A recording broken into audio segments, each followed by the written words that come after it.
Vu la question qui m'était posée par rapport à la question effectivement de l'intérêt porté au temps voulu pour faire ses devoirs, ses examens, parce que ça nécessite un effort énorme qui tourne autour de la relation du temps.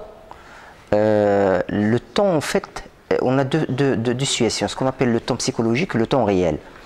Et le temps psychologique, c'est ça qui fait qu'à certains moments, les étudiants en général n'ont pas cette sensation de dire attention, là je suis à la fin, donc je dois faire l'effort de pouvoir dire. Donc, si jamais, par exemple, je donne un exemple qui est simple, si je demande à des personnes sur le plan psychologique de situer pour eux c'est quoi, disons, une heure, il y a des personnes qui vont imaginer qu'une heure c'est comme ça, d'autres comme ça, d'autres comme ça.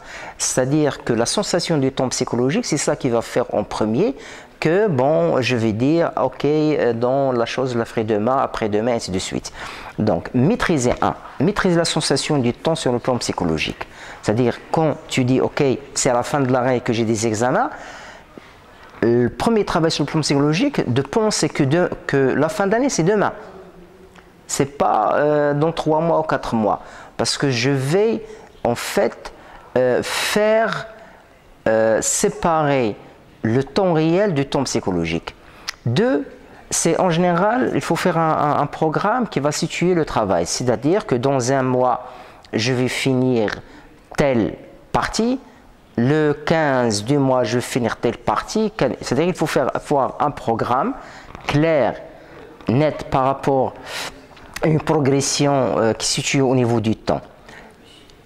Si jamais, troisième point, si jamais la personne n'arrive pas à situer dans le temps et s'engager dans l'emploi du temps qu'il a fait lui-même, là il faut rentrer dans ce qu'on appelle la relation au travail lui-même sans rien faire. C'est-à-dire que je vais venir assis sur le bureau et dans ce cas-là, si jamais je ne fais pas le travail, mais je reste assis. C'est-à-dire que je me donne 15 minutes pour faire cet exercice et je reste 15 minutes sur l'exercice. Ça, sur le plan psychologique, il y a une règle fondamentale sur le plan psychologique qui dit que normalement le cerveau, quand tu lances un élément sur le plan psychologique, il va te pousser à exercer cette action-là.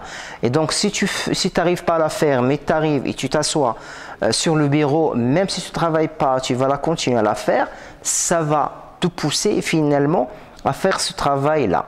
Et puis, le troisième élément, il faut, quand tu fais un engagement et tu le fais pas pour X raison, il faut, disons, on peut le dire, il faut se punir, il faut faire de l'autopunition.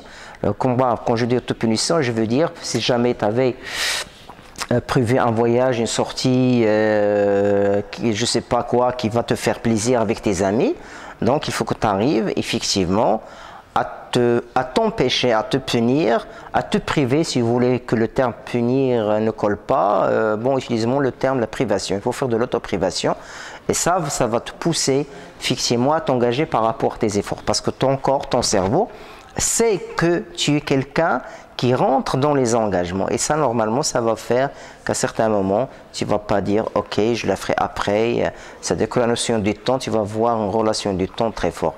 Je pense un petit peu les 3 ou les 4 éléments qui vont permettre de gérer un petit peu cette relation au temps parce que je sais que ça pose énormément de problèmes aux étudiants en général, que ce soit ici ou que ce soit ailleurs. J'espère effectivement que ces 3 ou 4 points pourraient vous aider effectivement à restructurer, à voir différemment la notion au temps. Merci et bon courage.